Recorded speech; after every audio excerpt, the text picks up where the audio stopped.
यह एक आंखों देखी घटना है। एक बार गर्मी की छुट्टियों में मैं और मेरी बहन मामा के घर घूमने गए थे। मामा के घर में नानी मुझे बहुत प्यार करती थी और मेरी बहनों को यह पसंद नहीं आता था क्योंकि वे थोड़ी शरारत वाली औरत और थोड़ी मस्ती भी करती थी।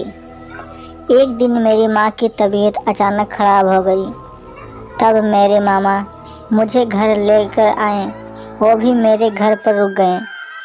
जब मेरी माँ की तबीयत सही हो गई तब मामा जी बोले कि मैं अपने घर जा रहा हूँ। मैं मामा से कुछ बोल पाता इसके पहले ही माँ ने मामा को बोला, भैया अब मैं ठीक हूँ, आप घर चले जाइए। मेरे घर पर मैं और मेरी माँ ही बची है। 2-4 दिन बीत गया। तब तक दिन रात मुझे जोर की प्यास लगी और मैं आंगन में पानी पीने के लिए उठी। तभी मेरी नज़र ऊपर गई और मैंने देखा कि धुआं जैसा कोई कुछ उठ रहा है। तब मैंने अपनी माँ को जगाया और माँ को बोला, माँ ऊपर देखो, यह काला धुआं कैसा है, क्या उठ रहा है। मेरी माँ समझ गई कि यह मेरी चाची की आत्मा है जो मुझे लेने आई थी, क्योंकि मरने से पहले मेरी चाची ने कहा था कि मैं तुम्हारी बड़ी बेटी को छोड़ूंगी नहीं। मेरी माँ ने मुझे सुला दिया और खुद घर के पीछे बैर का पेड़ लगा दिया।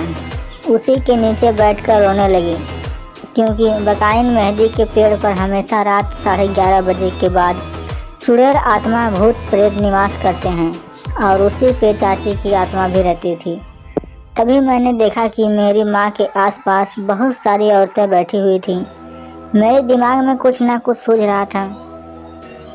एक बार हम लोग 8वीं कक्षा में जब पढ़ रहे थे तो गुरुजी ने बताया था, कभी भी भूत प्रेत या आत्मा दिखाई दे तो गायत्री मंत्र का जाप करो, बजरंगबली का नाम लो तो आत्मा वहाँ से डर कर भाग जाएगी। उस वक्त यह बात मुझे याद आ गई और मैंने वैसा ही किया जैसे गुरुजी ने बताया था।